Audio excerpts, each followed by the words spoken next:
दोस्तों, अब बिहार में शिक्षक बहाली बीपीएससी करेगा और जो शिक्षक बहाल होंगे उन्हें पुराना वेतनमान दिया जाएगा। सातवां चरण शिक्षक बहाली को लेकर के अभी का सबसे बड़ा ब्रेकिंग न्यूज आप लोग के लिए ये है कि माननीय शिक्षा मंत्री जी ने ये बातें कही है कि अब बिहार में जो शिक्षक बहाली होगी वो बीपीएससी करेगा और जो शिक्षक बहाल होंगे उन्हें पुराना वेतनमान दिया जाएगा। आखिर क्या है पूरा खबर, इस खबर को गहराई से हम लोग जानेंगे और समझेंगे।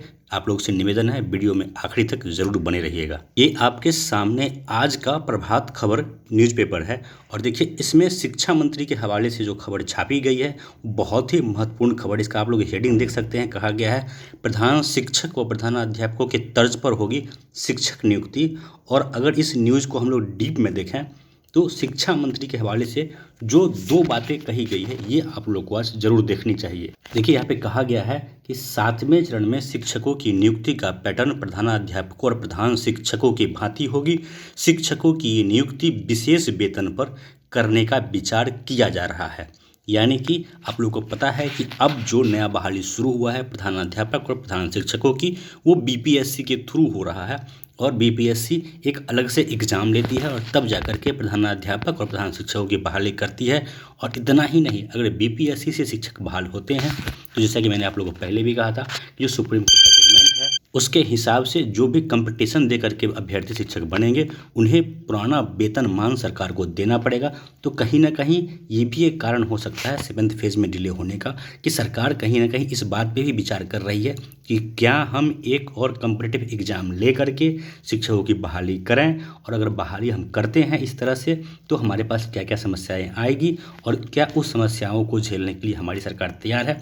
तैयारी का मतलब है कि आर्थिक तौर पर क्या बिहार सरकार इतना बड़ा सैलरी का बोझ उठाने को तैयार है, जबकि नियोजित शिक्षकों का सैलरी बिहार सरकार से टाइम पे दिया नहीं जा रहा है। इतना ही नहीं, आप लोग यहाँ पे देख पा रहे हैं कि शिक्षा मंत्री जी ने ये भी कहा है कि जो सातवें चरण की नियुक्ति है वो 2-3 महीने में शुरू हो जाएगी। यानी कि जैसे कि निकल के आ रहा था बातें कि नवंबर दिसंबर, तो अब शिक्षा मंत्री जी ने ये कह दिया है कि अब आप लोग इंतजार कीजिए फरवरी मार्च तक का। लेकिन दोस्तों सबसे बड़ा प्रश्न है कि ये है कि इस खबर की सच्चाई क्या है।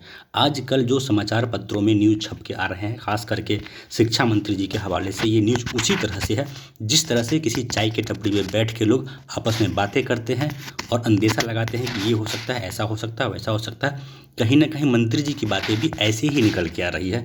अगर आप सातवें चरण के अभ्यर्थी हैं और एग्ज़ाम से डर रहे हैं तो आप लोग को डरना नहीं चाहिए। जहाँ तक मेरा अनुमान है किसी भी तरह का एग्ज़ाम लेने के मूड में सरकार नहीं है और सरकार एग्ज़ाम ले करके इतनी बड़ी सैलरी का जो बोझ है अपने ऊपर कभी उठा नहीं पाएगी, क्योंकि सरकार अगर नियोजन करेगी तो पात्रता के आधार पे ही करना होगा। अगर नियुक्ति करेगी तो ही इन्हें एक कम्पिटिटिव एग्ज़ाम ले पाएगी, लेकिन कम्पिटिटिव एग्ज़ाम ले करके इस स्तर पे बहाली करेगी इसका चांस बहुत कम लग रहा है। ऐसा हो सकता है भविष्य में कि सातवें चरण के बाद जो बहालियाँ निकल के आए उसमें सरकार इस तरह कुछ एक्शन ले, लेकिन तत्काल में ये प्रैक्टिकली पॉसिबल नहीं दिख रहा है। बाकी ये जो सरकार है क्या कहती है और क्या करती है इसमें कहीं से कोई लेना देना नहीं होता। कभी कुछ कहती है और कभी कुछ करती है।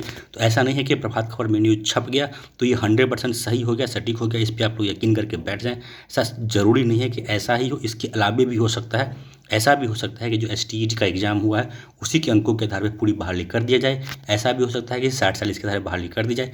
आखिर क्या होगा सब डिपेंड करता है आप सरकार के ऊपर कितना प्रेशर बनाते हैं। दोस्तों इस वीडियो में इतना ही, धन्यवाद।